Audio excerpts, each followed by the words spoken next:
Hello there. I am so glad y'all are here tonight. I am Kat Hobson. I am the host of Paranormal Experienced. I am so glad to bring my guest to you tonight. You know, I love the holiday season despite the black t shirt, but it's been a day. But I have Christmas earrings. One of the things that I love the most about the holiday season are the stories. There's the sweet ones, there's the traditions with baking. I don't have anybody to bake with anymore, like adults. So I'm the grown up. I don't know how that happened. But anyway, so there's so much that goes into this season that matters to people. The the carols, the family time, the travel to get to each other, the joy that you have when you're picking out something and you feel like, oh, I just found the perfect gift. Because it really is about giving, and giving of yourself, giving to people that are less fortunate, giving to family. And I think it's fun. I think it's special, and I just love it. So when I thought, if I'm going to do a show about the paranormal aspect of the season, who am I going to talk to? Who do I know that's the best storyteller that I've heard in some time? Who do I know who is just a little spooky with all the knowledge that goes with that? And that would be tonight's guest, who is the best storyteller I know. He is a great writer. He is a psychic. He is a metaphysician, which is something I think is very cool. His knowledge base is absolutely mind blowing. If I have a question about the paranormal, whether it's a case I'm working on, whether it's a weird experience that I'm having myself, whatever is going on, he's who I call. And what I really love is that if there's something going on with me and he gets word about it through his channels, then he'll reach out to me and say, don't worry, it's that, or, you know, whatever he's getting, he reaches out and lets me know. And he really is, and I don't use the word friend lightly. I have a lot of acquaintances. Friends are precious. And this guy is a good friend, and his name is Mark Fults. So let's bring him on. Hey, Hey, how are how you you? doing? Oh, I I'm am good. fine, fat, and sassy. Ha, you may be sassy, but I love your candles. They're perfectly Oh, well, thank placed. you, thank you. I love them. They're I love fairy them. lights, So What do you think of our it's the Santa that perfect Carl place for found? the fairy. Carl's Santa is spooky, So, isn't he? how? I said, I'm Carl's, sorry, I couldn't hear you. that's okay.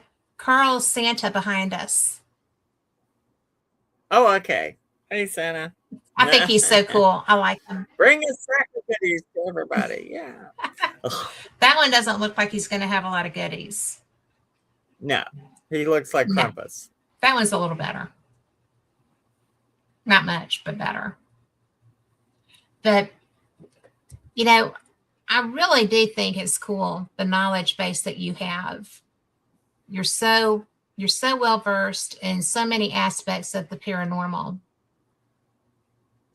And Well, thank you. I can't take credit for it. But had to do the work to get there. well, yeah,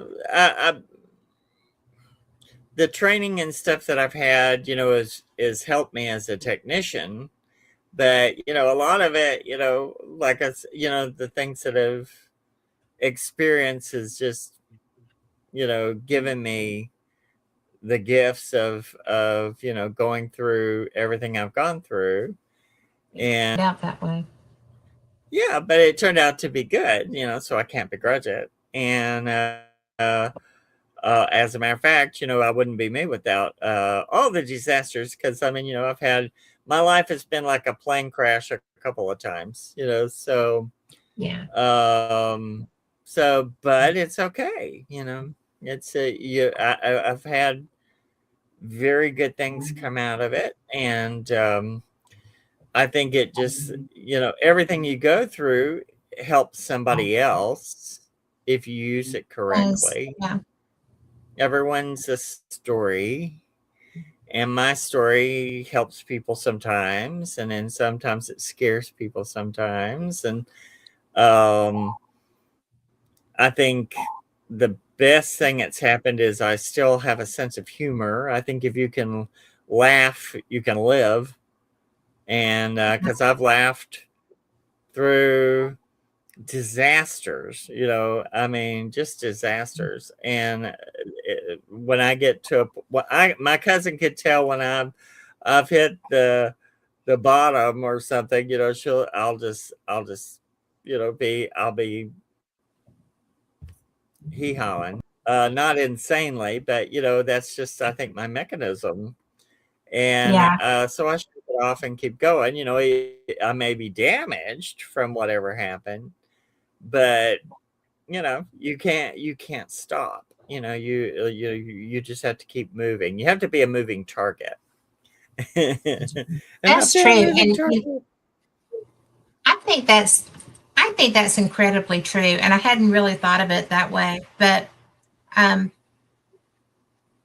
we have all had our challenges. And my dad used to get really frustrated and tell me that because I would give people chances longer than I should.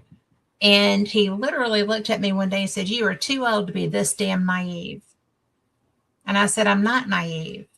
I just believe in giving people an opportunity to redeem themselves. And if they don't, then it's done." Yeah, But I have often found that it's a much better way to live. it And is. I mean, I give people a lot of chances, but I also, at this age, because of some of the ways people are acting nowadays, yes, once they've crossed the line a couple of times, that's it. You know, if that's who they are, they're telling you who they are. And used well, to, I when would they just, show you who they are, believe them. yeah. And when I was younger, And I was taught that I was so stupid or whatever, yeah, that I didn't think I had the right or ability to say anything to anybody about anything. And now that I'm a crotchety old biddy, careful, we're um, the same age. oh honey, I've been I've been dragged down the road a few times, and I'm embracing my crone era, uh, because I do give people chances. I give everybody a chance, Yeah, but and if somebody's meant to be in your life, they're meant to be in your life. If they aren't, that's okay. But if they're people who do destructive things and want to hurt you just because they're hurt in their life, then that's a whole different kettle of fish. And I mean, I'm getting too old for some of that. So I have gotten to where I can, you know, um, cut a bitch, but excuse my yeah. language, but Yeah. excuse me, but You're so naughty. I still get, hmm? I said, "You're so naughty." I give people, I'm so naughty. But I give people chances. I'm not going to let the people who do bad things in my life kill my naive way of looking at the world. I like to give people chances because you don't know what Yeah. somebody else is doing or what's going on in their life, and you don't know, if you don't give something a chance, you don't get a good outcome, that you could have missed because you're being egotistic, being a jerk, or you're being tired, or some Yeah.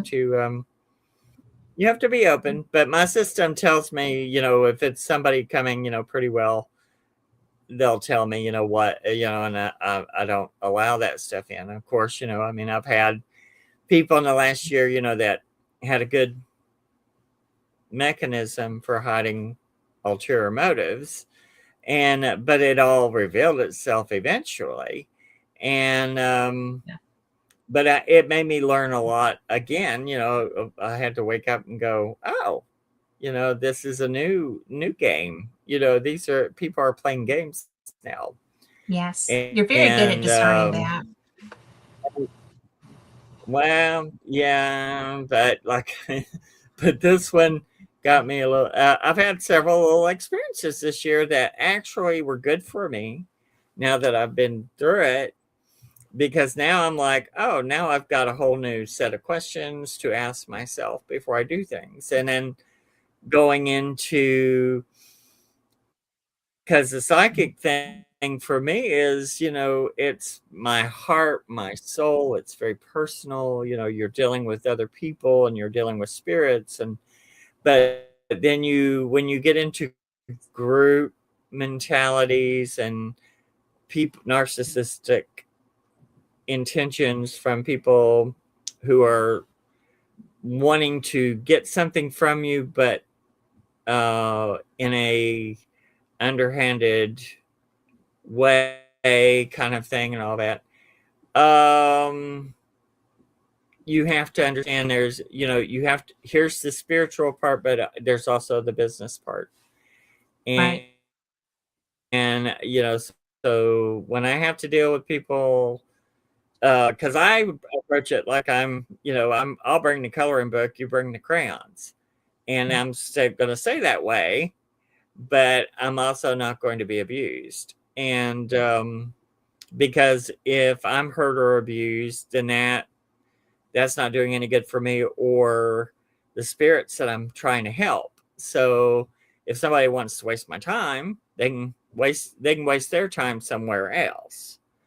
Yeah. But because I'm like, I've got some living to do. We got living to do. People gotta, there's it's like the TikTok, the clock is ticking. And so right now I'm at that stage where I've got to take everything I've got and solidify it and make it work.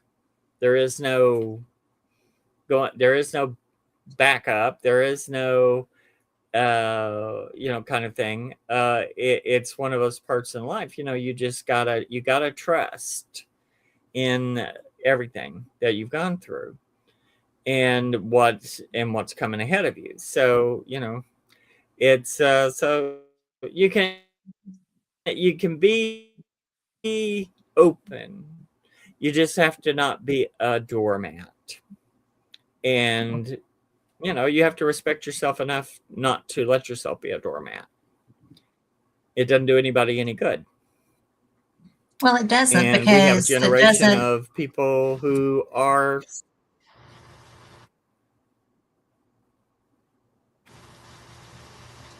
well, I used to mean, having doormats there's a whole around them. generation of Yeah. people who seem to be stunted. Yeah, yeah. You know, uh, I think we've skipped a lot of people being able to be socialized, and people have been in their Yes. computers for the last 20, 30, 40 years, and they quit understanding how to deal with people, how to have conversations, how to have arguments that you can agree to disagree, or my way's the highway, kind of thing. And snowflakes too. I mean, it's kind of crazy how fragile people are that are in their 30s sometimes. And I'm like, you should have been building up the thick skin in your 20s, honey. You know, They didn't have to. and I was they didn't have to. And some of I had some very rough friends for a while, and it actually did me good because it they would put you through the mail. And right, I mean, very funny. They were always hysterical, but they were brutal and mean sometimes. but I learned to, you learn when to be really have your feelings hurt and when not to, and people Yes. can't discern that anymore. Well, even when they do start picking up on it, there's not the, well, I'm just going to deal with it and cope. It's the blow up and nobody's ever been so abused before. I mean, it's not like you just, there are jerks in this world and sometimes they get into your area and you have to deal with that, and you cannot deal with that by going into a meltdown and just screaming. You deal with that Yeah, in an assertive way, which is you can't do that. That's not allowed, and that's certainly not allowed in my bubble. And if that's what you're going to do, you're going to have to do it somewhere else. People don't remember how to do that anymore. It's all or yeah, nothing. And, no, you have to have discernment. yeah. You have to have discernment. And when we were talking about the Victorian kind of thing, because my grandparents, I knew Victorians. I mean, my grandparents were Victorian and Edwardian, and they just didn't deal with anything emotional. Your feelings got hurt. That's just tough. Buckle up, Buttercup, kind of thing. Yes, Or that was my you know, grandparents. they and they had short lifespans in that era, and so you didn't have time to be a child. You didn't have time to Yes. figure it out, Well, on the and child part for you either sure. I mean, succeeded because they had to grow in the up. box given to you or not. Yeah, Yeah. yeah. Oh, I had And no real childhood. well, and my I had two very different sets of grandparents. My mother's parents were very um, social and proper to an extent, and you know, kind of urbanly raised. And my dad's parents were very rural, and one family had 12 children and the other had 13, and they all had a trade, so they built each other's houses and they did plumbing and they made bricks and they used their, you know everybody had skill set to help. You had farmers and you had brick masons and people that actually made the brick and such. And then it was very interesting to watch how all of that kind of stuff really, very different family dynamics from each side. And Yeah, but it's funny because my grandma, who was from South Alabama and a newspaper publisher's child, um, was very baldy sometimes. I mean, she was my role model, but very irreverent at times, but also very proper when the time called for it. And so I learned that it was okay to be a little different. You didn't have to be, you know, this way all the time. yeah. And I don't even know how we got on this, but it's really fun. But I agree that that You're diversity. popping in and popping out. I feel like I'm popping in and popping out. So I put a message over there in our private chat that You are. okay. Well, let me try something here. We'll just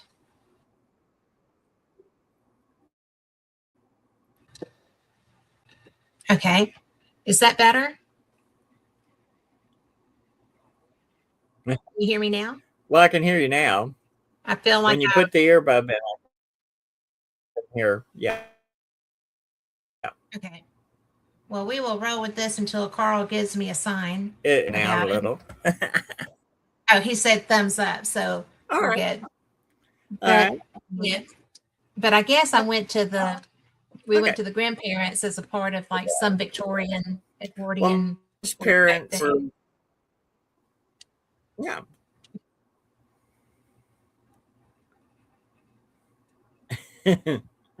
I feel like I'm lagging. We're having quiet. I Well, guess maybe it's because we're doing it's spooky a stories. little bit. It's okay. Yeah. Yeah. Okay. Well, Probably. It's yeah. I've had all sorts of weird things last couple of days. well, and we know that when you do shows about But true paranormal stuff, the my paranormal shows mother's up. parents were Victorian. Oh yeah, something always because it's electronic, so or it's frequency, so it messes with. I mean, yesterday I was in my cousin's truck and had my phone in my pocket, and she has Bluetooth on her in her truck, and she's getting a Right. call. My phone is in my pocket. I was so it's been a weird couple of days. Well, and I think the energy is very weird too right now. So it's Yeah. been kind of weird for a while. Well, everyone is.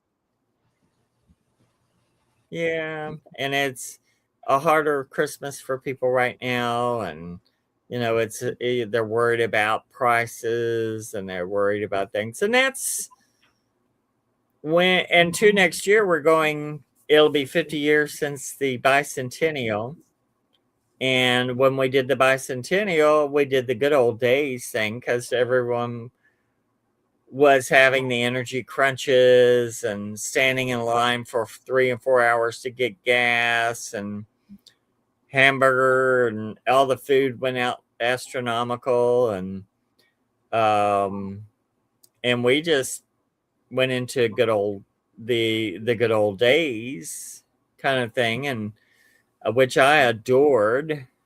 And we had a fireplace. My mother cooked on that for a while, and we did our homework by oil lamp, and it was I loved it. It was really my thing. At That 14 would be years your old, I thing. was I was an old kid. It was my Yeah. thing. And next year is the 50th anniversary of that. So um we're kind of going back into that. So it's a good thing for people to put down their electronics and start sewing and look at how people did things and how they did things, and go back a little bit. It was the best year of my life as a child. I enjoyed it. I really felt that was the first time I could really tell I was an old reincarnated from something, because I really it hit all the for me, and started a create for me. So, Yeah. and Christmas, everybody worries about what I can't buy. Well, if you can't buy it, make it.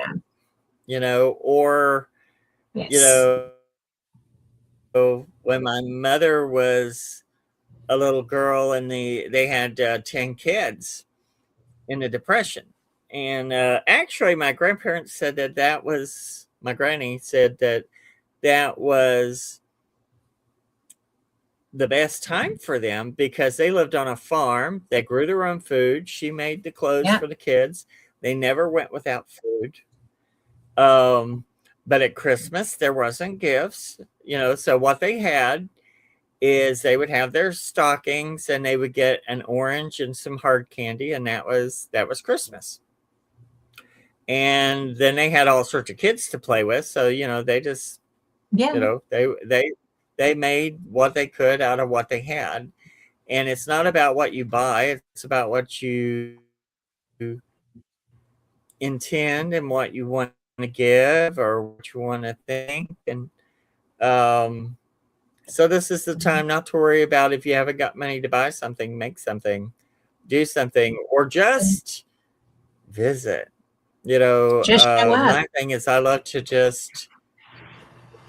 just show up and talk and have conversation and a little bit of good food. And when I was young, my parents had beautiful trees and with covered with light. I mean, it was just coming into when really people were doing the blinking lights and the colored lights on the inside Yes. trees. And I would just sit and just watch the lights on the ceiling. I just adored it. And it Christmas was time. My family run it for me all the time. Um, you would have to get in there, do dinner, and get out of the way because somebody would have a fight or show themselves. And so Yeah. you always knew that that was coming. So you had to enjoy it really quick and hope that, because for me as a child, Christmas was a big deal. And Yeah. because I had to spend I was very isolated in my family. So I had to entertain myself. So Christmas was the time, here's something I can work with.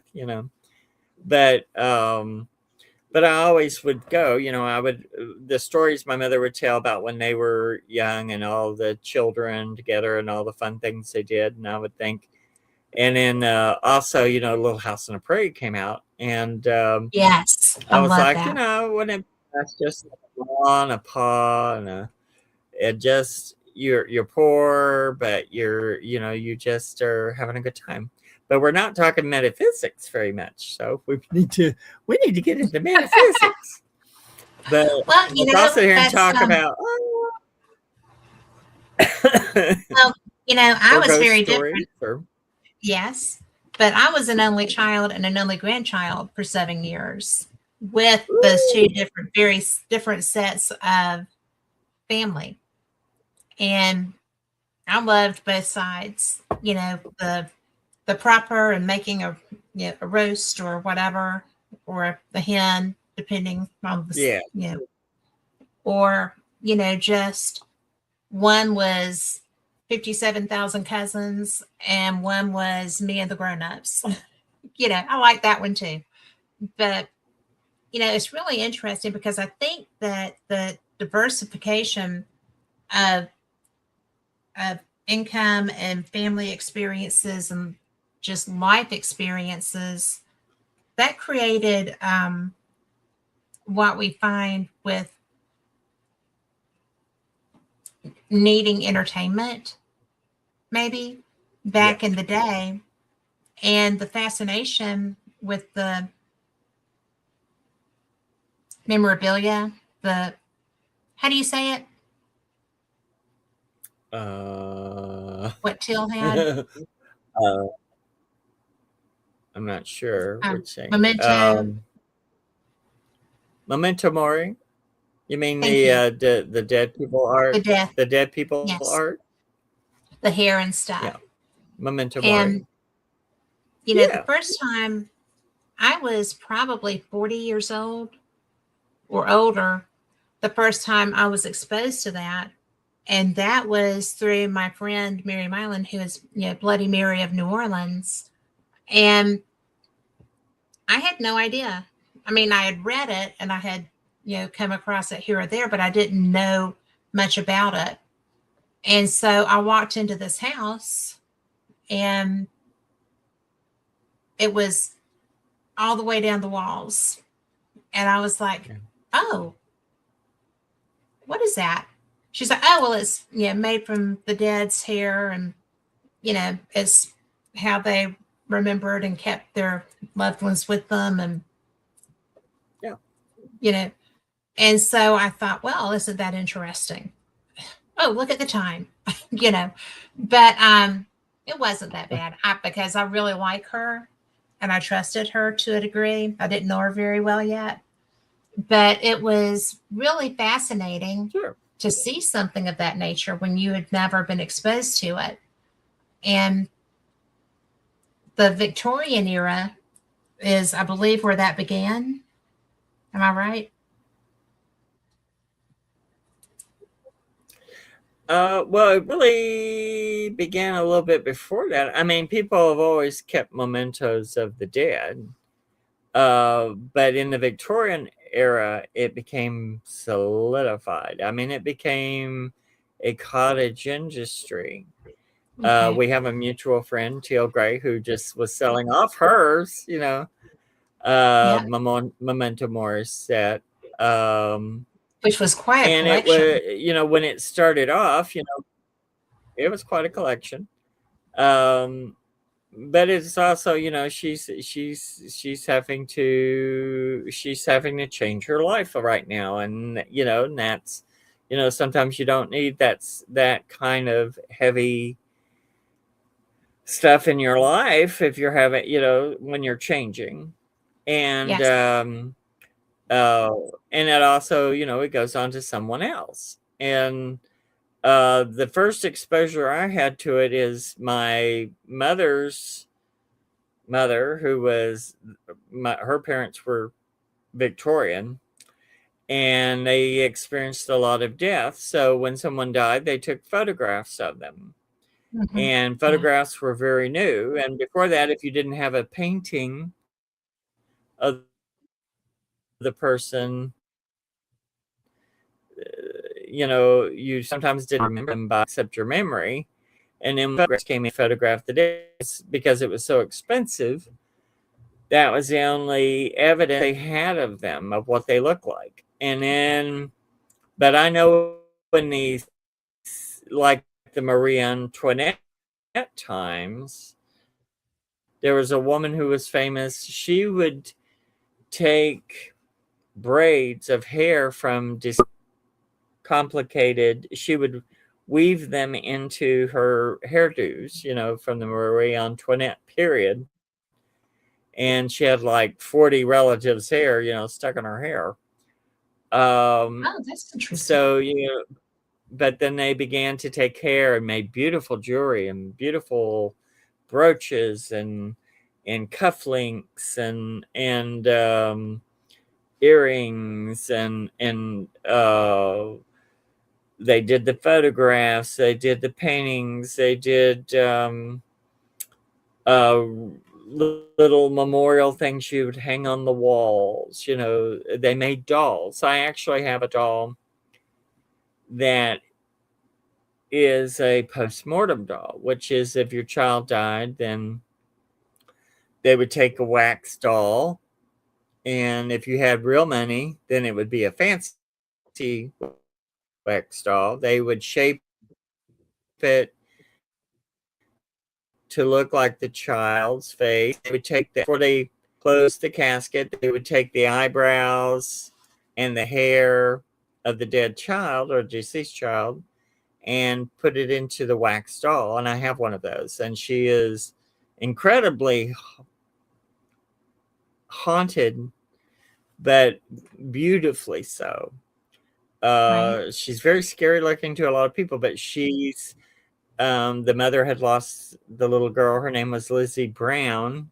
They called her Elizabeth Brown, but they called her Lizzie, and she died when she was 9 months old. Well, they did the doll with the child's hair, and what they did with the wax doll, they put plaster in the inside the head, so the head would have weight, and the mothers would use the dolls as a mourning tool. They still felt like they had something they could put their love into or grief into. And this doll took on the consciousness the mother put into it of love and being held. And so when I have a doll in the Live and Let Live where I worked at the time, I Right. brought my doll collection down there, and the doll, it had these real pale gray eyes, and if it saw somebody that was, especially a female, who was crying or suffering or had lost a child or was or in distress, and the doll felt like it wanted to soothe that because that doll would take the pain away from the mother. And so the doll would start shaking and the eyes turned cobalt blue. And um, there were quite a few people um, that would hold the doll and feel better. And then the doll, when it would shut down, the eyes would turn back to being gray. And I have her. Actually, I'm going to have her in my show coming up. My cooking show. I'm going to have all my haunted dolls in that. But it was a memento mori, I mean, and some people, there were a lot of them around, and then people started freaking out about it in the 60s and 70s. And Yeah. if they inherited those, they would bury them or destroy them. And this one is very sweetly haunted. So, to me, it's like you become very protective of it as a child. And I've had people offer me money for it. I'm like, I'm not selling my child. You can forget. I don't know what No, you do with it. Anyway, exactly. it's like I'm not. I've seen what ghost hunters do sometimes, and it's not going to happen. And but she's like, they're very, very, very rare now. And but the pictures my grandparents took or had taken, their first child was born. He was like a 12-pound baby almost, but the doctor didn't tie the umbilical cord good enough, and he bled to death in the crib. Oh, And they took a picture. I'm sorry to tell that story, but that's they took a picture of the baby, and I have the picture somewhere, because that's all they had before they buried him. Um, my uncle, who was killed in 1950, they took pictures of him in the coffin, and so I saw that a lot when I was little, and yeah. you have kind of the modern eye is like that's weird, that's terrible, but if you understand that's um for some people that means a lot. That's something that they cling to, and it's not to them. It may not be warped. To us, it's warped. Um, but I understand it. And my mother even wanted me to take pictures of her sister, before she was buried. And I was like, oh, well, I don't think we can do that. But that was norm. I mean, there were studios all over the place set up to do that, and to make the hair and make the um to make the special clothing that you could be buried in, to the houses were set up with the parlor to be the the showroom where you had Yeah. the living room where the Yeah. people would be, the parlor, you would meet people in the parlor, but you had would be put in the bed into the parlor, and they Yeah. sometimes had the carrying out door built into the Victorian that you didn't the thing of like the sin eater, the people didn't want the ghosts of the take them out the same door you brought them. You took them in one door, took them out another door. You didn't Yeah. that way the spirit couldn't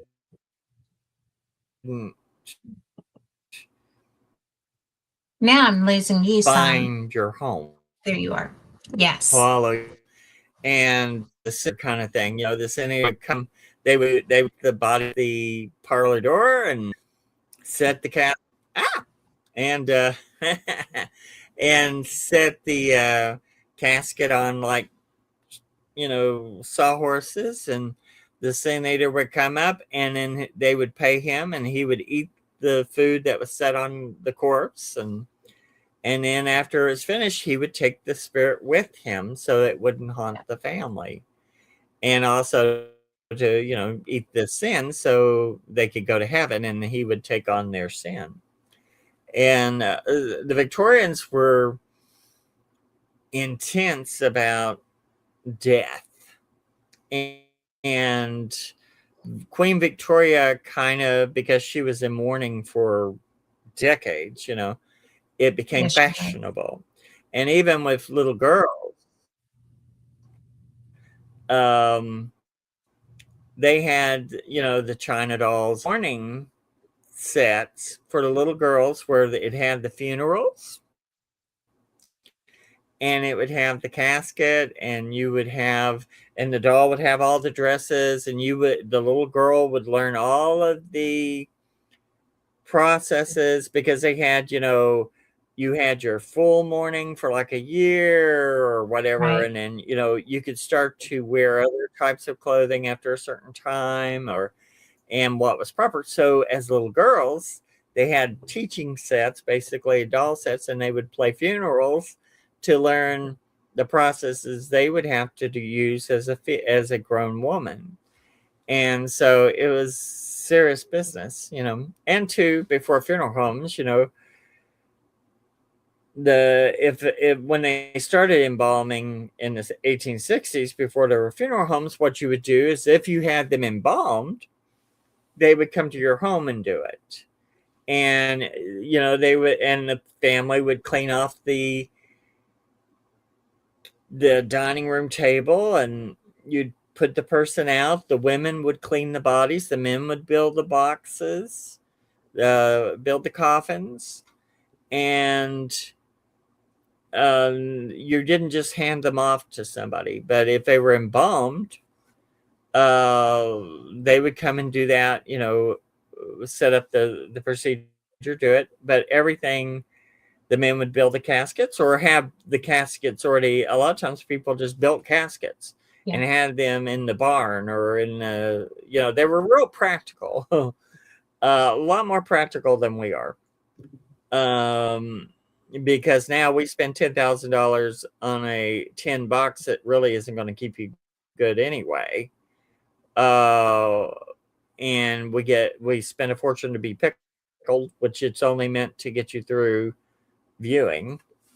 And Yes. they would make the boxes. You can actually take a wooden casket to a funeral home and say, I want this, as long as it's decent. I mean, there have been people buried in those felt covered boxes that they use for carrying people or shipping them. Um, but you can supply, I believe, that's what I've been told. That if you supply a wooden casket, they have to use it. And you don't Really? have to be embalmed. But if you're embalmed, it's better, if you're going to be buried in a wooden box, not to be embalmed, because then Yeah. that way it doesn't seep into the water table and all that. So, but they were practical. They would build the caskets, they'd keep them. They knew death was at their door all the time, because people, if you made it to 30 years old, you were kind of old. Um, Yeah. when we used to go looking at old cemeteries, they would be filled with babies and I know, right? mothers who didn't make it through childbirth, let alone, and so many children, when they would get polio, smallpox, um, tuberculosis, or all those terrible, terrible diseases that were going around, or something simple could kill you. I Yes. mean, Urte's partner, before antibiotics, he scratched himself on a rose bush, and it got infected, and he died of blood poisoning. because Yeah. they didn't have antibiotics. So you could scratch yourself and die. You could have things that, they didn't have really good things to put you to sleep with. You could die from stress. The Victorians at least quit doing the bleeding that people thought was a Yes. good thing. Um, Never was. which I just really, it's so hard for me to think how stupid that was, but that's all they knew what to do. But the ones that they called witches, which were the mountain The women, healers. knew Yeah. you don't take their blood away. You give them tea and tinctures, and you make poultices, and you make soups, and you keep them warm, and you don't bleed them. No. And the men doctors came along, and tons of people died that didn't need to die, but they thought that was because the man said they didn't, and they got rid of all the midwives and women who could do those kind of things. And but they were fascinated with death because death was their companion. They weren't afraid of death like we are. And even if they were, I think the ghost storytelling, that was their way with death, because everyone that's alive right now will be dead at some point. um Anything that Yes. lives dies. And the whole thing that they would do, in Europe, all of the tombstones that have the skulls and the caskets and the death symbols, it's like, as you are now, this is how you'll end Yes. up, because we all die. That was uh, something that was and something that in I a found when I was way in now we're Scotland. so afraid of it. There was a lot of that in Yeah. the like in the Greyfriars Kirk. Um, they had a tremendous amount of the the signage, like on the gates into the different Mhm. abbots' tombs and things of that nature. That was probably one of the more interesting Yeah. things that I saw. And Sue in chat said that the average lifespan was also highly impacted by the high death rate among children. So if you made it to adulthood, you had a half Yeah. decent chance of living to old age if you didn't die in a war, plague, or something. Or something. Uh, You know, Or I mean, something. a bad tooth can a bad tooth can Yes. poison your heart. You can die Yeah. from a bad tooth. And think about how horrible it was back then. You know, I mean, I Yeah. was right. My father loved to pull teeth, and whether your teeth were ready or not, sometimes. And actually, when he got in his 60s, which he was my age, and he was huge. He was like 6'4", and he had teeth that looked like the carved signs that they used to hang outside of dentists, And he pulled his own wisdom teeth with the roots intact and kept them in his cabinet. And when he died, I was wanting to get them and have them, bronzed or gold. And my mother had thrown them away. And I was like, those were, but he would pull them. He had a thing about doing it. And I thought, oh my God, in those days, if you had an abscess or something and somebody pulled that, without no painkiller, no antibiotics, you could die from being septic. Um, you could get any kind of infection. And um, so their life was, you were just a hair's breadth away from death. And due to my own near death experiences, I know that, you can be going along, tra la la la la, and in 2 seconds, it happens, and you're dead or dying, or worse. There's a lot worse things than dying. And one of them is, to me, would be, being laid up and being a vegetable, or not being able to communicate, but still thinking. But they were just so practical. And my I think that grandmother, that would oh, be. go ahead. I was just going to say that I think that to me, people always, oh, a fate worse than death. But I do think that absolutely, if you are still cognizant but immobilized, if they Yeah, don't know, you know, that would be absolutely to me the most hideous torture. And we've got horrible. some comments in here too that I wanted to share with you. I know that we're kind of lagging between each other right now. Sure. I'm not sure what it is, but Sure. But wanted you to say read, hi. read to me whenever, because I can't see them. I haven't got glasses on. Okay, I've got It's it. not showing up on my side, so I can't read it. All right. Well, let me share it with you. But we've had Melinda Zabe join us in chat, who I just love, as well as Raymond. And Melinda says we're taught to fear death, but death should not be scary. And that's something I feel too. But yet I feel like that, but I still have hesitation about I'm not going to go seek it. But I wanted to say too, you Yeah. know,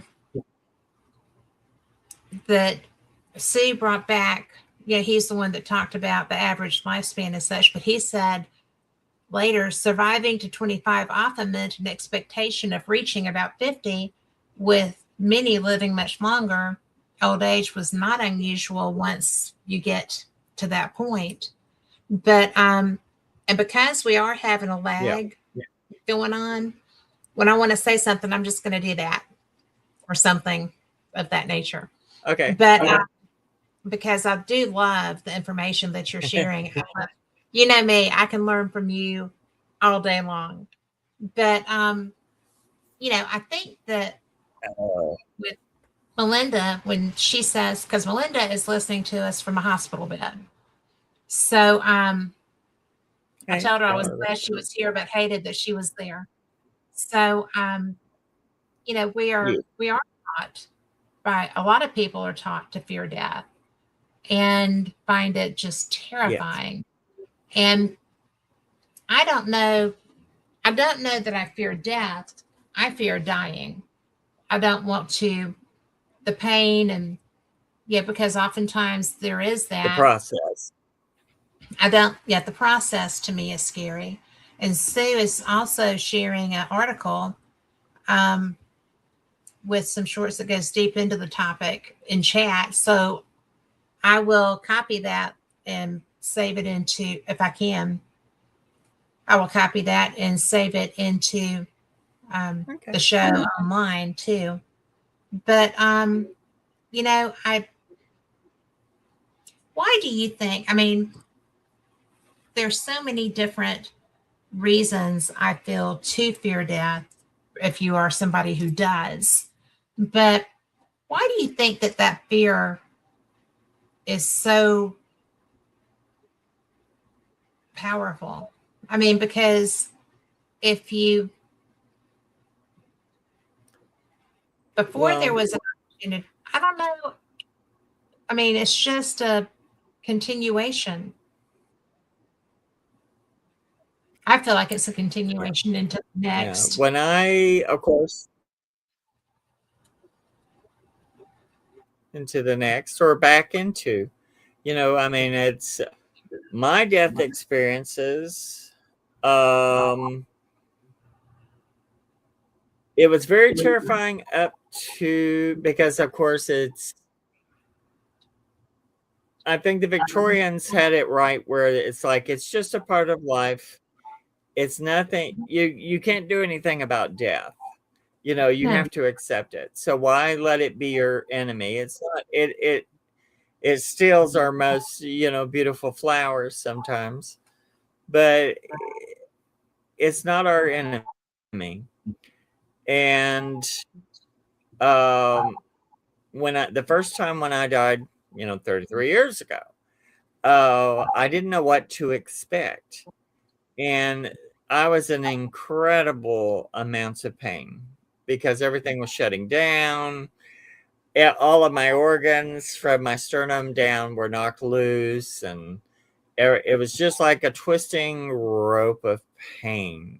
And two, it didn't help that I had people causing me a lot of grief while I was trying to die,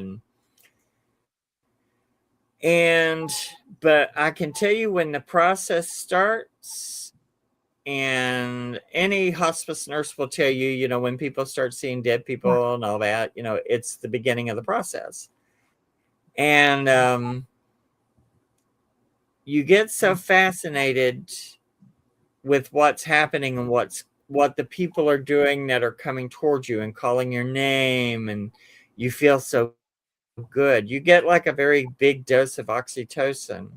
So it's wonderful. But what people are going to see is they're going to see the body. The body has got to go through what the body does is different than what the spirit and the soul are doing. And the spirit and the soul will get out of the body before the body dies. And there's a process. And if you follow the process, your spirit and your soul, your mind, it's all uploaded, downloaded out of there. The dying part stinks. The dying process of the downloading was so amazing and fabulous.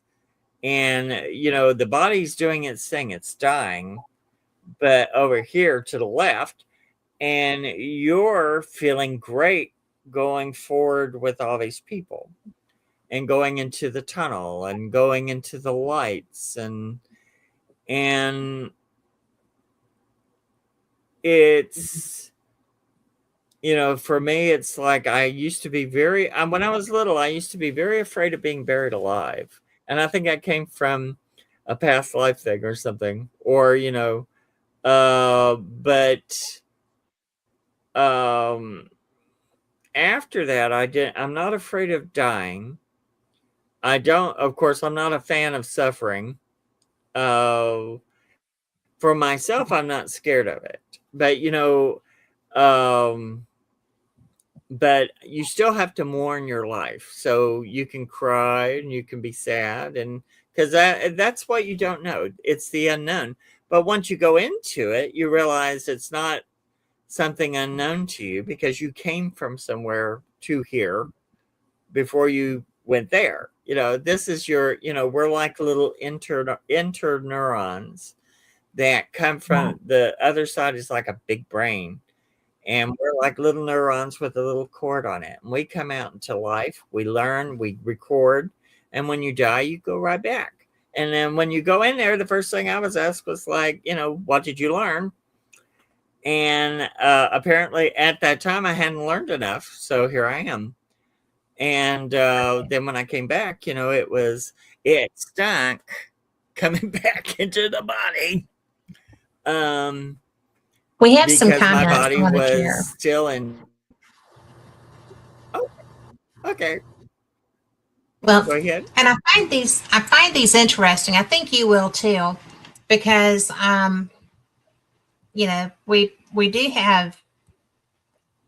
we have great listeners. I am just enjoying this because and Sue shared a long article with us that's going to be in chat. I said, and Melinda had a comment, and then Sue has a couple behind it. But Melinda said the pain and suffering is not worth the fight. Death is a blessing for many of her patients, and she's watched them go from pain and suffering to pure bliss and release of the pain and illness. Their souls and spirit lift and leave that shell that's the body.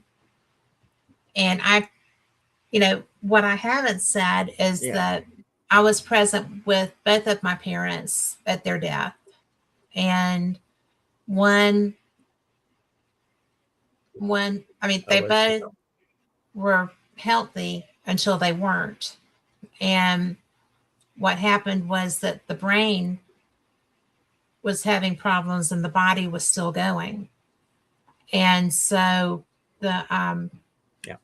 it was very difficult for both of them because it just was. It was I wasn't anticipating being that person in either case.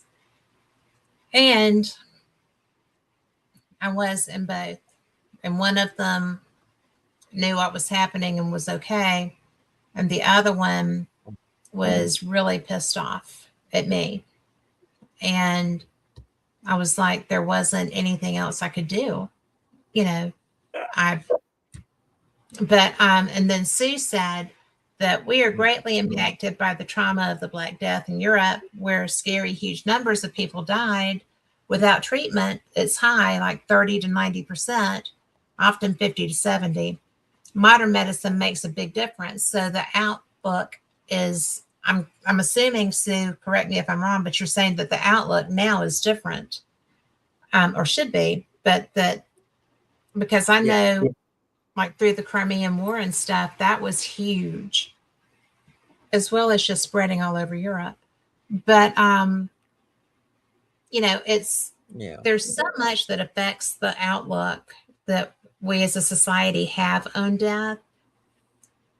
And I have friends who are, I'm probably going to say this wrong, death doulas or doulas. And one of them told me that, although I was reluctant, it's what I turned out to be. And I was like, well, I don't know. I'm not going to go and volunteer for that duty if I don't have to, maybe because it was my parents that made it tougher, as opposed to had it been people that I was just there as support for and for their families. Maybe I could do it in that instance. It would probably be much different. But I mean, this is a lot different than I anticipated the show being, but I think it's really important. And maybe we'll do the second half with some of the stories, but I feel like this is something that you and I can talk about it and have, right? But it's not something that the average Yeah. show is doing. And, Joe. it's so hard because, we lost my nephew in a car accident. And that was the suddenness of that. And, that was such a different thing than watching people who have lived their life. Yeah. And, my mom had Alzheimer's. My dad just had strokes that began to limit minor strokes, but that were affecting his speech and strength and such as that. But, so they took a while, but my nephew was a phone call and gone. And I don't think I would, and I actually wound up involved in the after of that with my sister, but it wasn't something that was very easy either, because I was support No, for her. it's not very easy. It's just really a terrible, Yeah. it's a terrible thing when it's a child in your family, but with people who have lived their life, and granted, there's the argument that he had lived his life and done what he was supposed to do, but it's hard to accept that when it's a child of your family. But with grown-ups, it's much easier to cope with. When they're young, you don't expect it. No. Yeah. Well, what you don't expect it when it's the young, and even with the old. I mean, we're so, as a civilization, separated from death. My mother, who made who sat with many people who died. Um, I thought she would have a better concept of, it's okay to die. And when it came her time, she was absolutely petrified. And I said, "Well, Mama, you sat, my first death experience, my family came, looked at me, and left. Some of them, not all of them. And they didn't want to be around it. They didn't want to see me die. They didn't, but my experience, because I think it's very important if you can, when somebody dies, it's good for them to, if they want company, to let them have company, because, they're going into the unknown. They don't remember it. They don't understand what it is. And so after I spent my first one being alone, then the second time when I was dying, I told my mother, come and sit. We got things to talk with, and da da da. And she got to see and experience some spiritual stuff. I mean, the guide that was sitting around me, the blonde haired lady, my mother saw her, and she wasn't a believer and all that. She was fascinated by ghosts, but she didn't know how to comprehend it. And she would go, "Well, that was an angel," and I went, "Well, that but I knew who it was." And but when she was dying, she was scared until her sister's ghost came and were visiting with her, and she asked them if it was painful to die, and they went no, because it really isn't. Once you start dying and separating, it's not painful, because the spirit, you don't have a body to feel with anymore. So she quit being afraid. And but at my experience of dying alone, when I was dying the first time, then I make sure to go and be with people if I can, if they're dying. Even people who treated me fairly cruelly. I've Yeah. sat with people who really couldn't stand me, but I was there for them while, and actually fed them their last meals and made sure they were okay, made sure they understood it was all right to go on, and there was, I was there to be a support.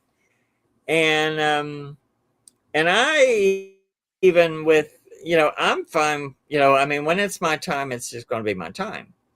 I've gotten to have 33 years so far that I wouldn't have had. Yes, So, you have. and it has to end sometime, and the practical thing. Do I want to die? Not really, but am I going to begrudge it? Oh, no, no, no, no, no, no. It was so good. And the experience I had expanded my psychic abilities, and I understand the consciousness better. So, no, I'm not going to be afraid. Now, where I have problems is my pets. I can know a Yes. person, Oh, I've known people I've known 50, 60 years now, that you're kind of like, oh, whatever, I don't know, because they were jerks or whatever. And I I go to pieces over my animals. And I've even had spirits of my animals show up, and I yes. know they're okay. It's just that that's the one area for me that it is so hard to let go of my pets. But I know, Well, but believe me, when you die, on the other side, I've known people who've had them, meet them, because my cousin's husband, he didn't like people. And they had a dog named Higgin and Harold who'd gone on. And every time he would start to, he died multiple times, near death.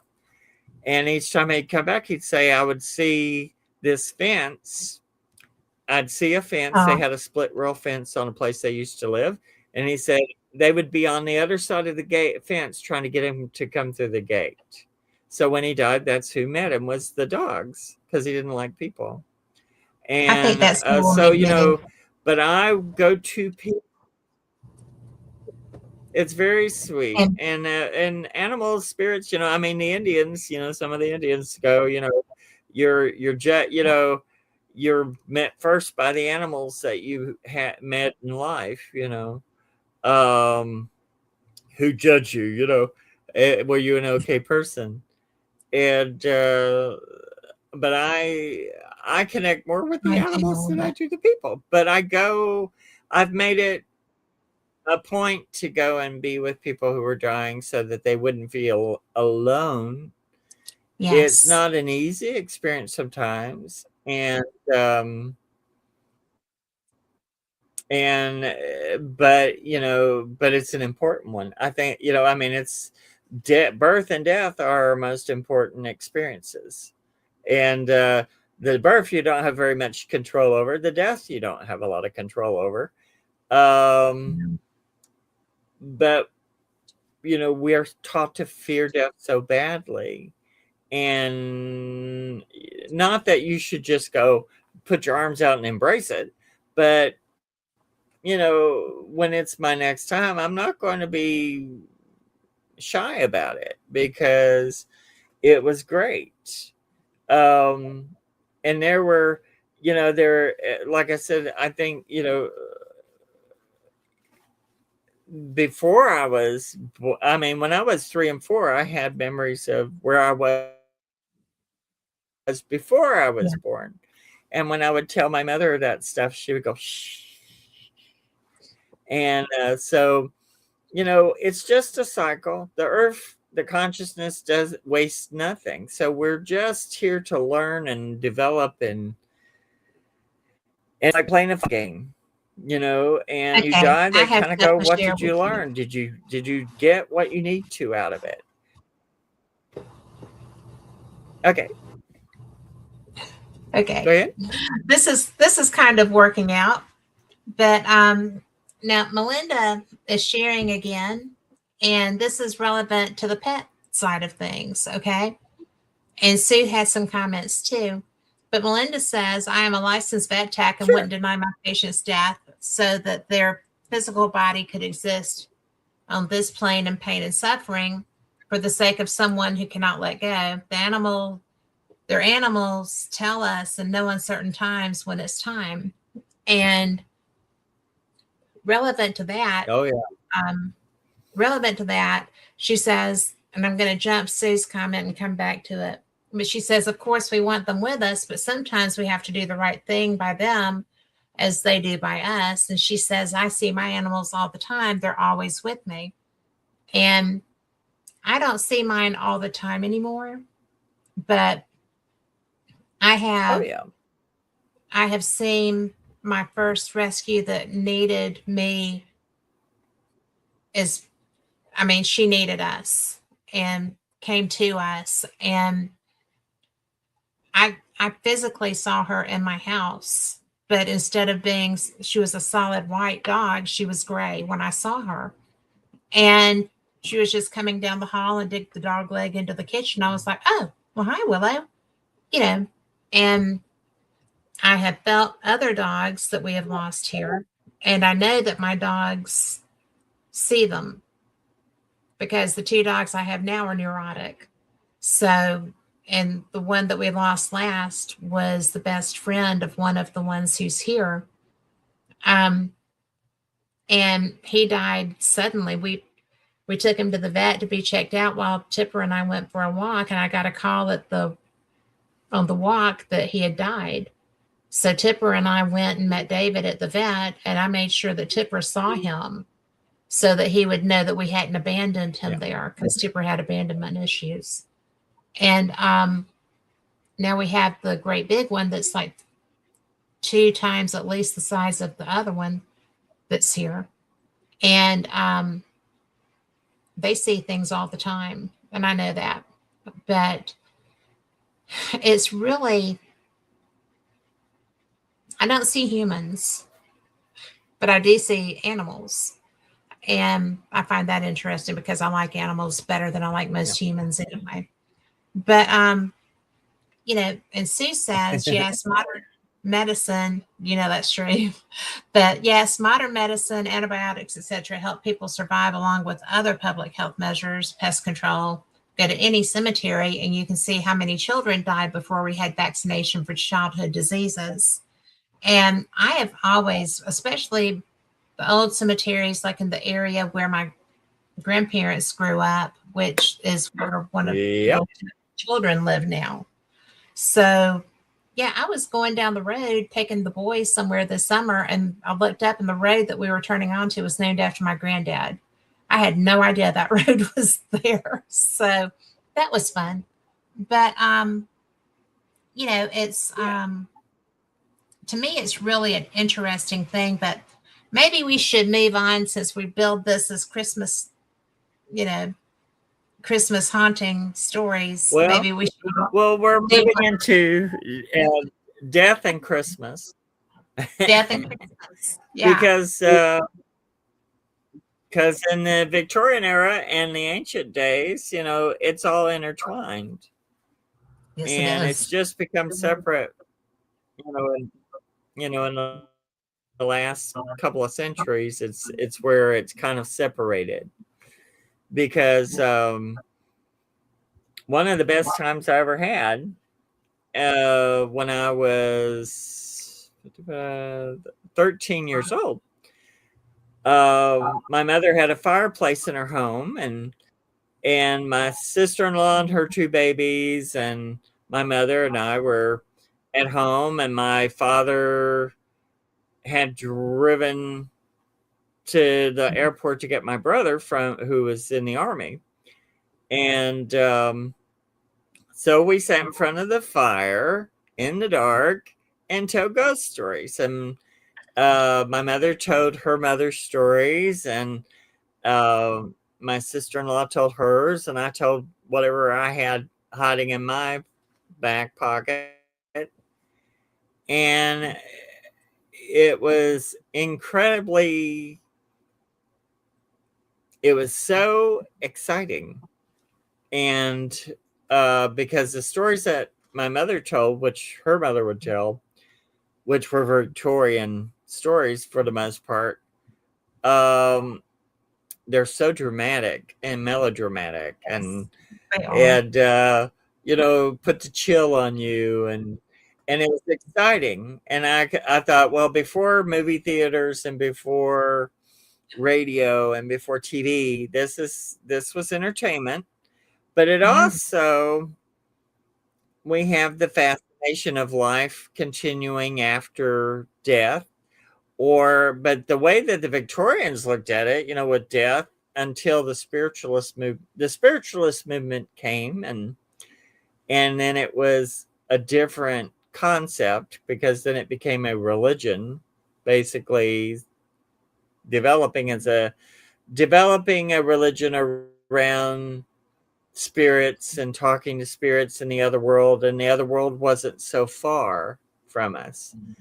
And there's an element which we have now. We love to watch scary ghost stories. We want to be No, afraid. We no. want, because that is the big fear for some people, is the great unknown. And so when we put those stories in front of the fire, it solidified it for me. I went, I want to be a storyteller. I want to write ghost stories. I want to collect ghost stories, because I was a weird little nerdy ghoul. I was just fascinated with metaphysical stuff. It, and there's nobody in my family who was like me like that. And but I was fascinated with it. And the Victorians were professionals at it. They were professional at putting it all together, getting you buried, the what you had to do to get there, and and what you did afterwards, and all, what to cook, what to wear, how to do. But they also were I think, the best at telling ghost stories. And Oh, Christmas yeah. time, we think of it like cheery cheeked little Santa and all that, and that's a part of it. But you know, there's nothing better to sit around a fire in the cold in the dark telling a ghost story while you're warm and sitting there, fascinated. And Yeah. it's no different than our ancient tribes where they would sit and everything before everything could be written, things were done through storytelling. So, and the stories I was told, I remember, I was 13. I've remembered them, all this time, 50 Yeah. years.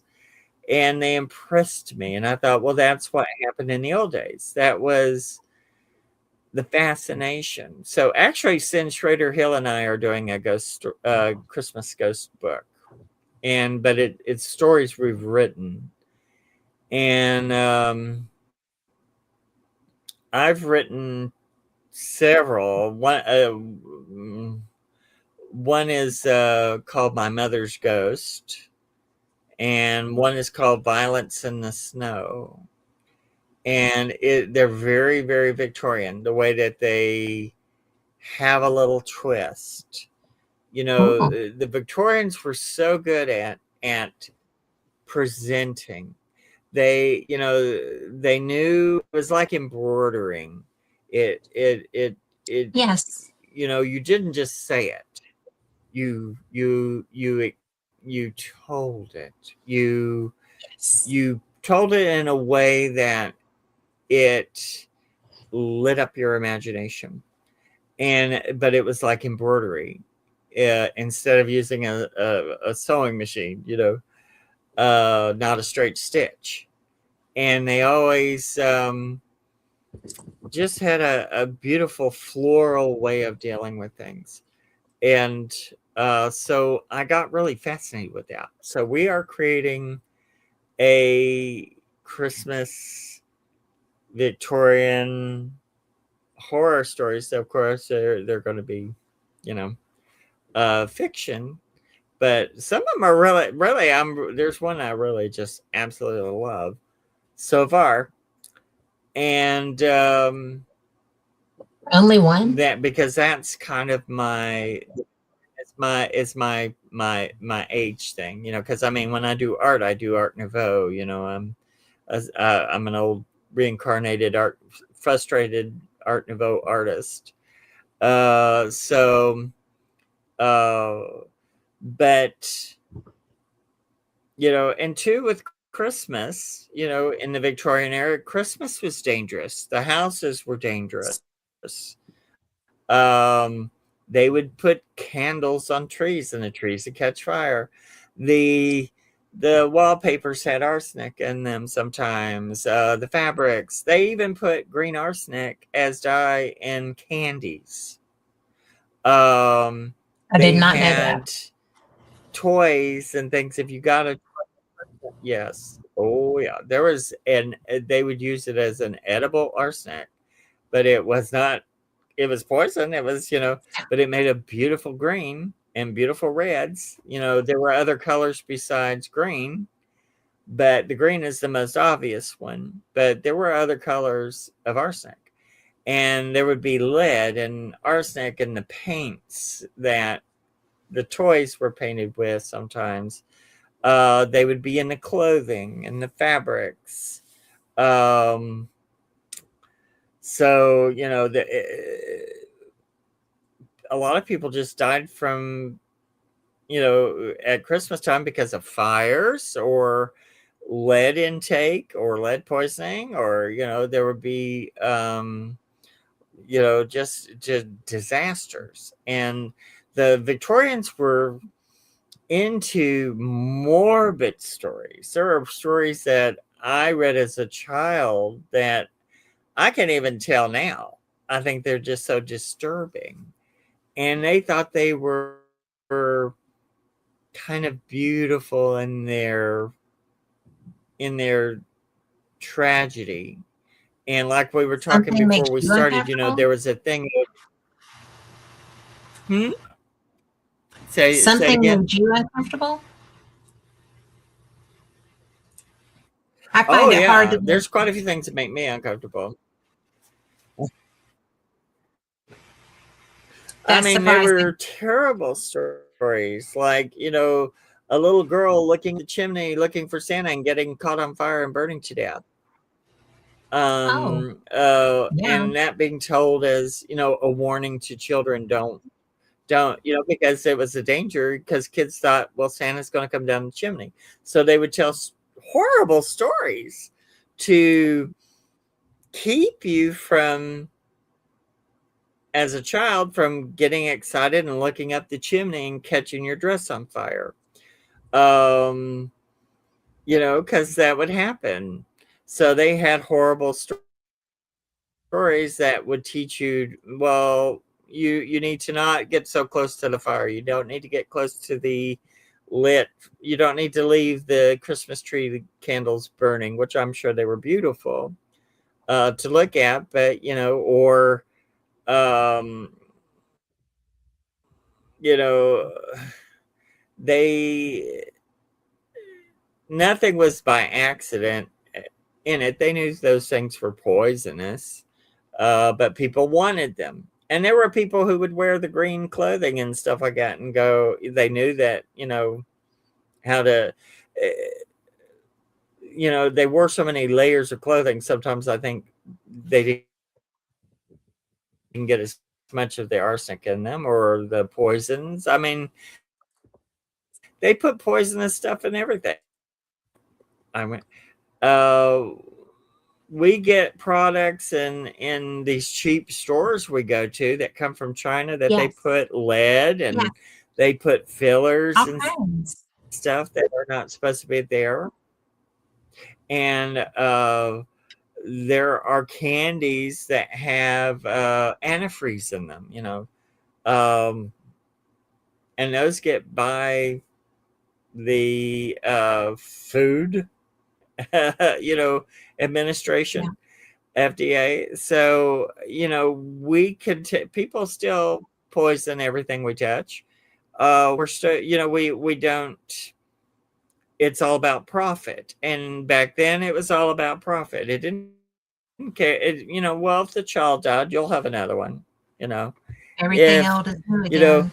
but their prospect was, well, somebody dies, when women were starting to do the radium and Yeah.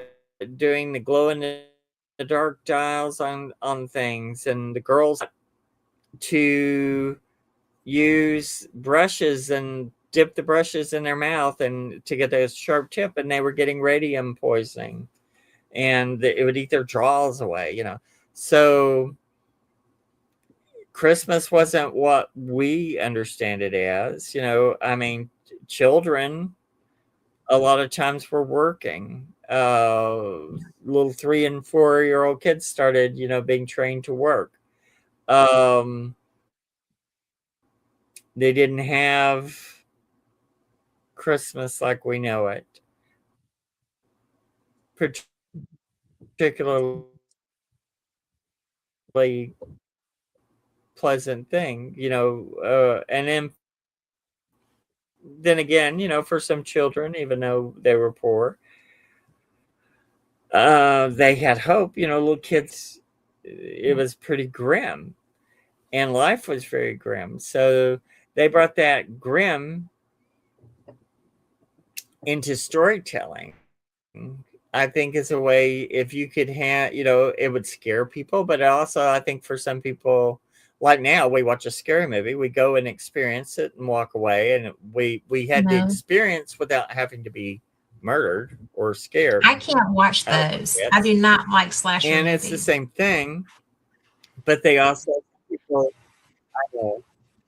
I know, and I love some ghost movies and stuff, but Most are okay. um it's no different. People want to be scared, and but it also taught them lessons. It taught them, there is, and for some people, it was good for them to know that they wanted to think there's a life after it. Even though they may talk about it in church, a lot of people don't know until they get there what it Right. is. And so, but But the Victorians were professionals at it. They could tell a story. They could put the chill up your back. We were talking about Shmee, which is Yes. a great, scary Victorian Christmas story. And all of these Victorian things that were gothic and these big mansions, and in actuality, in those days, I mean, up until the First World War, people were big into playing games. And the Yes. Smee, I don't want to run the Shmee Now go story, ahead. but if you can find it, it's great. Well, I Um, mean, the concept of the story was, these people are they're in a big mansion, and they're going to have like a little game, and the person who is it does not tell, and you have to figure out who the person is. So it's like, it's me, it's Shmee, you know but there's a guy that doesn't want to play the game. And this is like before the Second World War. I mean, First World War, excuse me. right. And so they get him to say why. And he told about he went to a place, I think it was the same. I can't remember. It's been a long time since I read it. But I think it was the same kind of thing. He went, rich It was a people had hiding big game. mansions to go to, Yeah. and it's a hiding game, but you have to figure out which one in your group is she. So this guy explains he was at this party, and they were hiding, and he was with this older lady who was very eccentric, and they were hiding, and this girl was with them that they didn't remember seeing. He had seen her, but he didn't know who she was. And she he asked her name. She was very pretty, and they sat in the dark and talked. And then this older lady comes in and says, I broke away from everybody else, and they were sitting there talking, and she knew that scratched the girl's dress and said, "Oh, someone else is here," and they were talking and figuring, they were waiting for someone to come find them. And they were sitting there so long, and I said, "Well, nobody came to get us." But when they came in with the candle, and the woman was just freaked out. So the gentleman went with the man who owned the property, and they were chewing him out because they thought him and that older lady were, sitting there having a. He goes, "No, we were sitting there with this girl who had told him her name, and that's all she had said. He had asked her, and she'd said the name, and she was there very quietly. Told the owner the name of the girl. The girl's that the girl had told him, and he said, "Oh, don't tell the women." He said, "Last year, and let's say the girl's name was Sally. Say, um, last year we were having the same game, and a girl got lost and fell down the steps and broke her neck, and her name was Sally." And so he said, "So I don't like to play games anymore, you know." Yeah. But the way they tell it and embroider it, it is fabulous. I didn't tell it right, but see, that's, but but if you read it, and incredibly, you're sitting there, when you get to the twist, you're like, ah.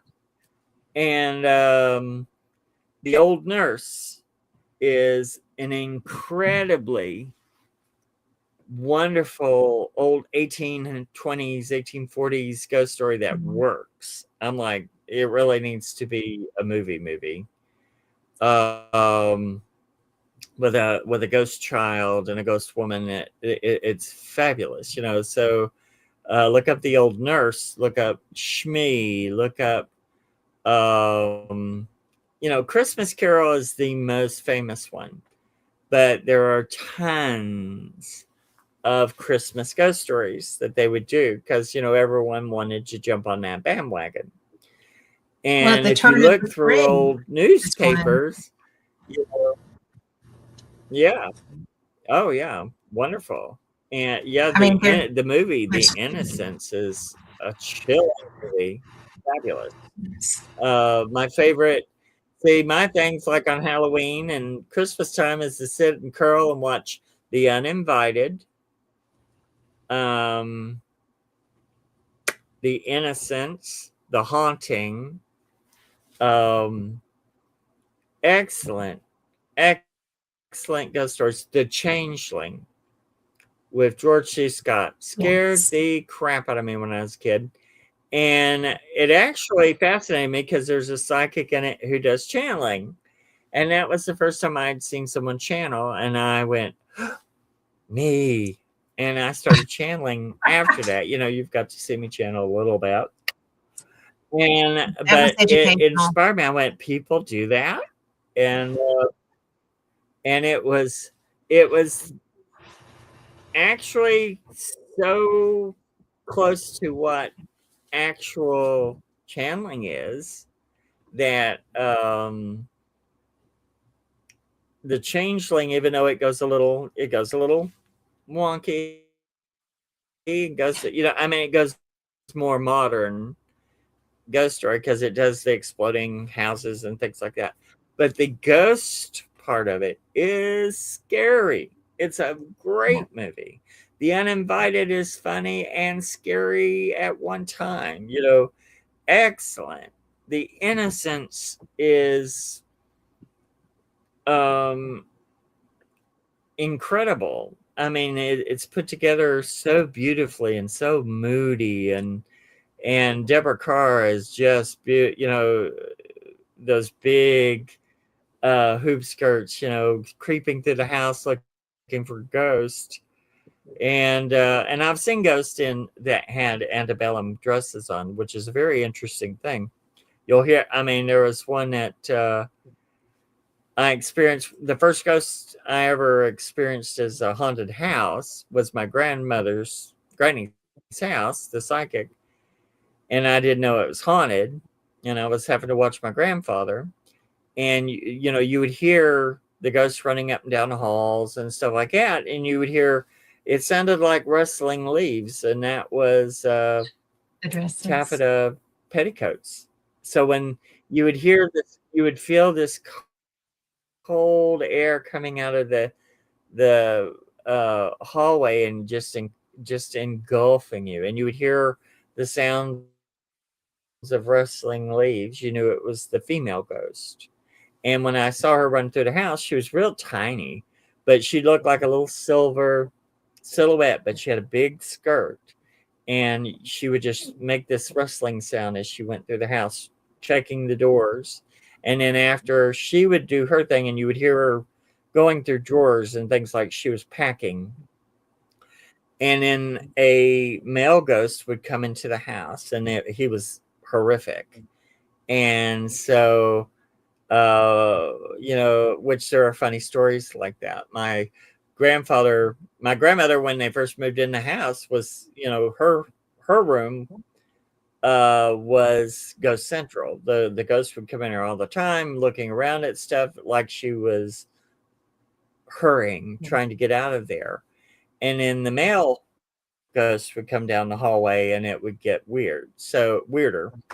And so she was not telling my grandfather. And one day they were sitting at the table, and the man ghost comes through the door, past my grandfather, into the hall, and he goes, "Who the hell is that?" And she had to tell him. And so they didn't tell me it was haunted. And then when we were asked him about the ghost, because I had the crap scared out of me. And he goes, "Oh yeah, we don't bother them; they don't bother us." And but the male ghost really didn't like me, and so it was really, you know, from the end of the hallway where my grandmother's room was. She After she died, it kicked up a lot, and you would hear, and so I picked up the phone to go, well, I think it's time to call mom. And I picked up the phone, and it was on the phone from the extension in her bedroom going, and I waited for a while and it quit. And I called my mother and they came down. And when they got there, you could hear somebody, this real high pitched little voice in the other rooms talking to my grandfather. He was asleep. And, but the adults after that would go, oh, yeah, we're scared of the basement, and, all this. And they would tell all their stories about it. And I'd never heard about it. And it was fascinating, but I wasn't prepared at that age for it. And now it's like I would chase it around going, figuring it out. My grandmother, who was incredibly psychic, said what she felt was that the man was going to kill the woman and the woman killed him, and she buried him in the basement. And the basement Oh, was okay. really haunted. Uh, my cousin Ellen, when she was young, her mother died, and they took her in for a little while.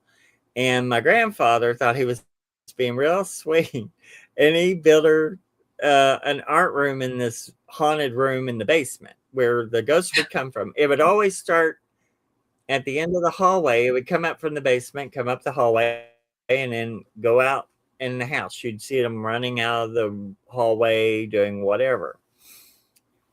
And she didn't know it was haunted, but she knew it was scary. And so she would act like she would go down there to paint, and she would go sit down on the front step or something and then go in and act like, thanks, Grant. She didn't want to tell him, I don't want to go in that dang room. And because everybody was scared of the basement. And I got to see it when I was 6, because that room had little lace curtains. And I was we would go visit my granny and pappy, I would have to be out in the yard tootling. And I went past the back window, and this dead person who had their skin was just like gray leather, and their eyes were gooey black, and they were as dead as you can get, and their hair was sticking up straight, broken off. And they just came up to the window to look at me. And then when they saw I could see them, they backed off. And I went, at 6 years old, I didn't know. I knew it was scary. And I knew Yeah. my mother wouldn't believe me if I told her. So I stayed away from that window. Well, they tore the house down. That was in the 70s, when I had my experience. And they sold the house after my grandparents died. And this people who really, really wanted it, they got in there, and the lady was scrubbing the floor in the hallway and looked up, and this man was standing there, and which was the ghost. So they moved. Uh, I had a friend whose sister ended up renting the house, and they said you'd hear banging up and down the hallway walls. And then one night they came in, they were nurses. And so they came in one night, 2 o'clock in the morning, and they were looking at their mail. And usually everything would happen on Saturday night. And they were sitting there. One of them was facing the hallway where everything would come from, and the other one had her back to it. And the other one said this man who looked like a gray photograph with a fedora hat, or with a hat on, came out of the hallway and stood behind the other girl, and they moved out the next day. And then the sister that I knew of, the girl who lived in there was Elise. Her sister Laura went to school with me, and she worked at Target or Target. And somebody came in with an ID and it was that address. And she goes, "Oh, you live in the haunted house." And then she goes, and she told her, and she goes, "Oh, I'm so glad to know that." Said, "My son has been talking to this woman that is at the end of the hall near the aquarium, and we thought he was going crazy." And Oh, so they moved. The house became abandoned. And a few years ago, before I moved to down here, they were going to tear it down. And I went to look at what they were doing. And when they tore the basement down, there was an old well. And oh, really? we believe, so I believe my grandmother, I think Granny was right. I think, I think the woman killed that man because he was coming to kill her, and she put him in the well and then just sealed the well. And, he's still on that property. And they built houses on top of it now. And I'm like, you couldn't give it to me. No. Because it's not a happy ghost, but it was interesting though. I was very interested in it. But my grandmother could tell great ghost stories, and but they would see ghosts. I mean, her and my grandfather both were psychic, but he was more like, um I'll show them, because they lived in a house in Akron the first, when they were young and married and had like 4 or 5 kids before they had 10, Right. before they figured out where kids come from. And they lived in this place in Akron. And my pappy would go and work. He was working, he would do all sorts of jobs. And she was at home with the kids, and there was a stairwell. And she would hear someone coming up to the door, and thought it would be Pappy, and she'd open the door. Nobody would be there. And at night, they would lock the door, and she would wake up first in the morning, and the door would always be open. And so she knew it was haunted, but she wouldn't tell him, because she thought he would think she was nuts. And finally, he found the door open and he started griping at her. She said, "Oh, no, no, no." It's, and told him about, there's some kind of ghost that's coming up the Right. stairs and it opens the door. And he goes, "Well, I'll show it." And this is like 1917. So he goes and gets a thumb lock, a chain lock, and a bolt. And he puts 3 locks on this door. Because my grandfather, I'm kind of like him. We're kind of like, A little "I'll bit. show you." And he put those on, put the chain on, did the thumb lock, did the bolt, put a chair up under the thing, and he said, "Now, open it." So they went to bed. They got up in the morning. The chair is moved over to the side. The chain is unlocked. The thumb latch is undone. The bolt is undone. And the door is open. So they very quietly went to the landlady and said, "We're going to move. Thank you." And she says, "Fine, but can you tell me why?" And they told her why. And she said, "Oh," she said, "we have not been able to keep anyone in there." She said, a few years ago, because the house was actually about 11 years old back in 1917. And she said the man who owned it was a doctor, and he got what they at the time called a felon on his thumb, which was he had bone cancer, and he had a tumor that was hurting him very badly, and he would pace the floor all night long. And he drank acid and killed himself. And that's the doctor coming to make a house call at night. And they lived in Wow. several places that were haunted, and because they liked broken down little old spooky houses. And but that one, my pappy would tell that one. He would go, "Oh yeah," and but they believed in ghosts, they believed in psychic abilities, and I grew up with that. And then once I had my experiences, I found out, um, I was They psychic were right. Yeah. and dropped on my head, talk to the dead kind of thing. And they were right, you know. And so and it's become a huge part of my life. But so I love ghost stories. I love the spooky part. I mean, I love Halloween. Halloween is every day is Halloween for Yes. me. Um, Well, and you're such a good but Christmas, storyteller.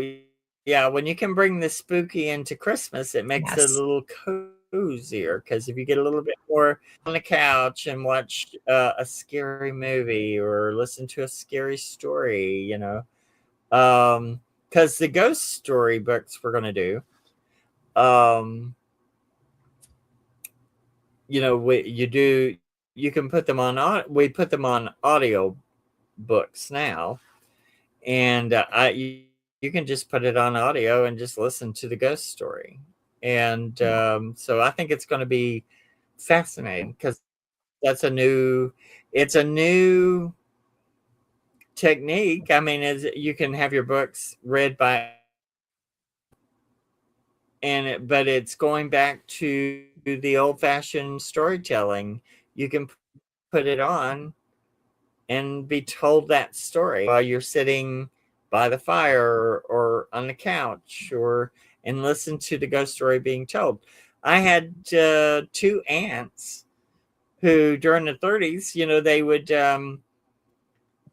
only have the radio, which Right. that Yeah. was the major entertainment. So they had the inner sanctum and all these scary stories. So my aunts would sit and listen. They'd listen to the scary stories, but one of them would have a butcher knife and the other one would hold a shotgun. And they'd listen to ghost stories, That's at funny. night, I'm sorry. scared half to death. And so and it was hysterical. And and they were tough. One of those aunts, I would have, a Yeah. ghost would have been scared of her. And but they would sit there with their shotgun. My Aunt Frances May, a prissy little girl, with they weren't going to let the ghosts get them. So um, it's no different then than it is now. And actually, like I said, when we do the books, you can listen to them on audiobook, and then it'll be like hearing, just storytelling. So we're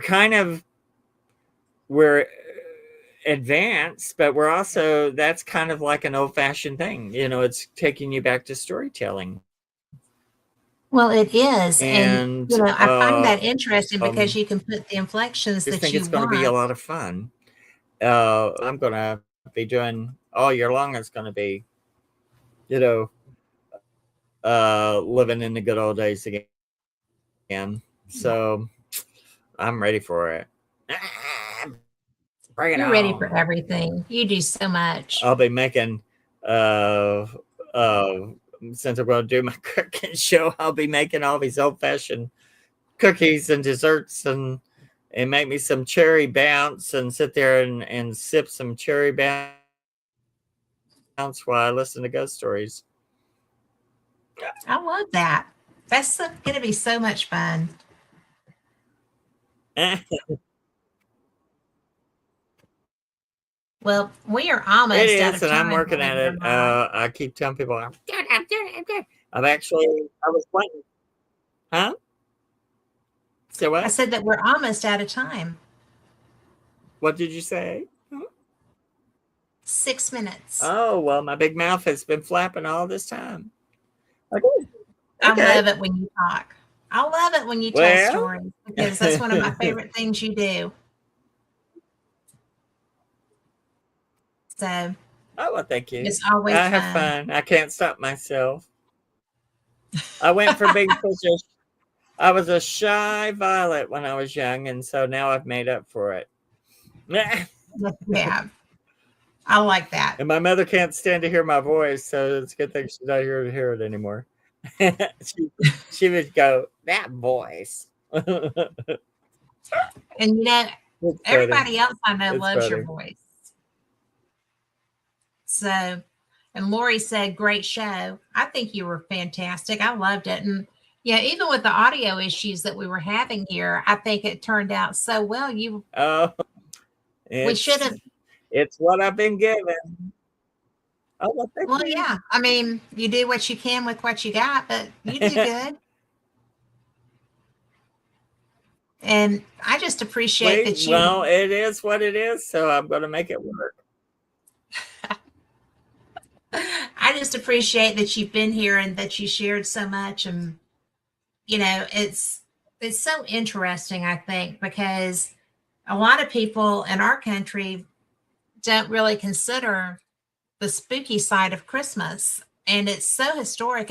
I mean, it's been all over the world. Sue actually said that, a lot of the Victorian era playfulness regarding ghosts and the paranormal ended with the arrival of World War One, which took so many lives. The war showed that there were far bigger issues at stake, and the symbolism of death became less amusing. I could see that, but it seems to have turned a corner and has come back into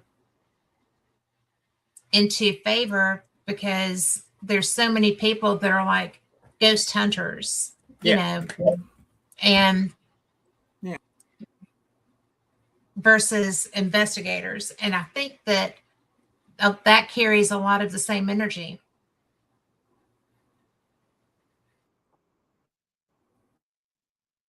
Yeah. So, Well, to me, the whole point of the thing with like the spooky with the Santas and all, I mean, with the Christmas is, is nothing makes you feel more alive than death. yeah, And when you tell stories about ghosts,